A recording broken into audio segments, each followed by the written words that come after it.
The project of the gallery started 2.5 years ago, and it's a project with a strong curatorial approach, because I think that is the way I work. I need to work that way. For me, it's very important to show curatorial projects within fairs, because sometimes fairs are so boring and everybody's showing the same thing. So I wanted to show things which are a little bit different and always really committed to the artist's view. We are working together, always together, to share things, to share the project, and it's always a dialogue between them and myself, and between them, or for example in this case, between the artists, between Gabriel Pericàs, which is just in the front, and Jesús, which is just here, which is all this piece. And I'm going to speak a little bit about the project about Jesús Pedraza Villalba, which is just back in my back. It's a project which is quite complicated to explain because it's really complex. It's made of different pieces, and it's a project he found in an antique store in Spain, a box full of envelopes. Each envelope contained different photographs, film stills, sorry. So he decided to do some research about what was this object he found. So he found that was an object who was meant to be given to the children in Spain back in the 60s, like a sort of toy, a sort of toy. They were given like stamps. So he decided to build a movie with all the still films he found. So he made by hand the movie, sticking together these 4,000 still films he found. So then he transferred the movie, the artisanal movie, to a professional copy in 35mm. This copy can be shown in a cinema screen, and then on the walls are the bands with the film stills, and each band is what contained each envelope he found.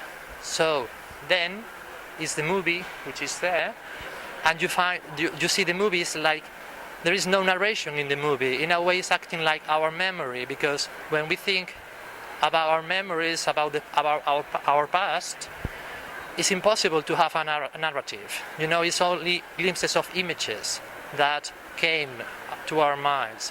In a way, it's like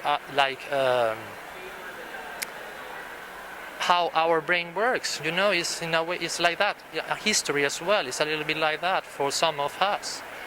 And also there is another thing about the project which is quite curious, which is how we deal with images. Right now, everybody have a mobile phone, YouTube.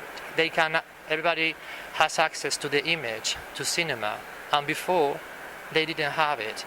It was like a more sentimental connection to the image.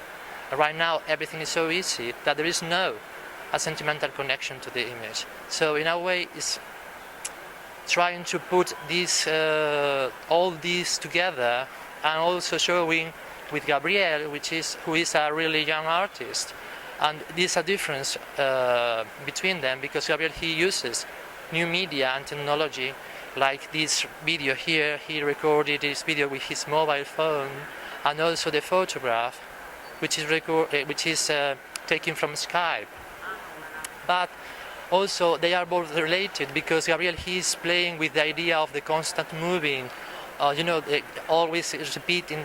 It's like Sisyphus. I think it's the Sisyphus myth, which is always repeating. It's an idea of that idea of repetition. And the movie itself is like that. It's the title of the project by Jesús Pedraza is One Never-Ending Yesterday.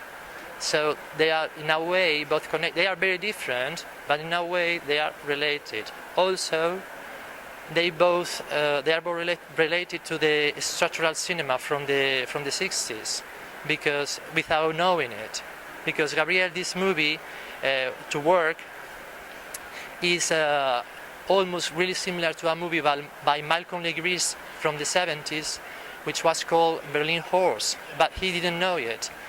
And the movie by Jesús Pedraza Villalba, from a formal point of view, is just related to the cinema structural